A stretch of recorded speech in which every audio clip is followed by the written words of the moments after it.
Hello and welcome to What the Hey, where I'm your regular host of What the Hey, and today on What the Hey, I'm once again answering yet another question. When I go to my notebook of knowledge, I see the question of, what the hey is Sodor Fallout? Now this question was asked by both Kai's World and Alex Jozic, so hello to both of you and thank you very much for asking the question.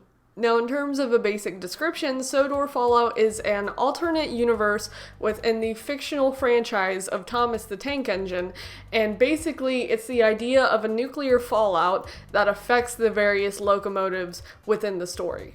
Now, the person who put their creativity into making Sodor Fallout would be Tidmouth Thunderbolt, who is both associated with YouTube as well as Wattpad, which is where Sodor Fallout essentially originated. If you're not familiar with Wattpad, that's essentially a website dedicated to allowing people to create stories. Now, the story on Wattpad of Sodor Fallout only has 9 parts in total, and the last update was May 31st, so there hasn't been something added to it for a hot second, but that's where you can find it, and I'll link it in the description. Now, the characters in the story of Sodor Fallout range from like Sir Topham Hatt, Edward, Gordon, Oliver, otherwise known as the Beast within the story. You have characters like Boko, Edward, Percy, James, Thomas, Gordon, just a lot of characters. I'll probably put all the names in little titles, but there's quite a few.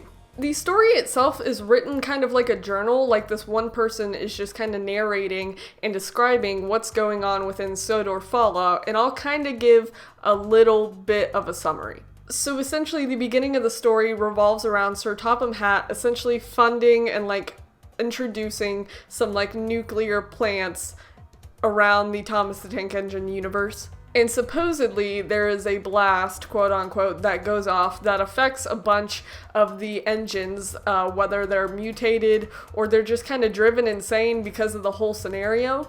So you have a lot of the characters, whether they're the engines themselves or like characters that like go on the engines that are just kind of like going through with it and they're trying to escape, like the Beast, which is like a mutated version of Oliver or something, and it's like tearing apart engines and like creating all this commotion, but it's just kind of chaotic.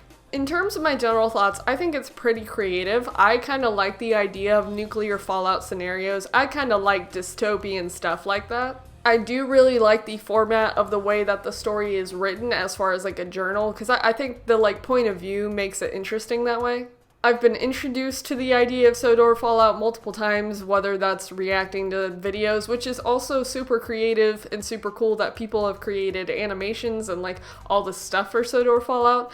So I've been introduced to quite a bit of the fan-made content from a fan-made alternate universe for Thomas the Tank Engine. For me, I was kind of excited to see characters like Toby, even though that didn't turn out that well if you read the story, which I ended up reading the 9 parts, and I think they're pretty good.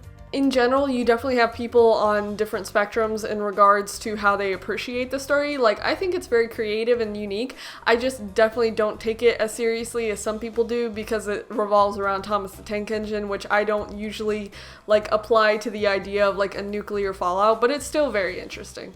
But that's essentially the answer to the question, so if you have any questions, let me know and I'll get to answering them as soon as I can. So thank you very much for watching. Bye.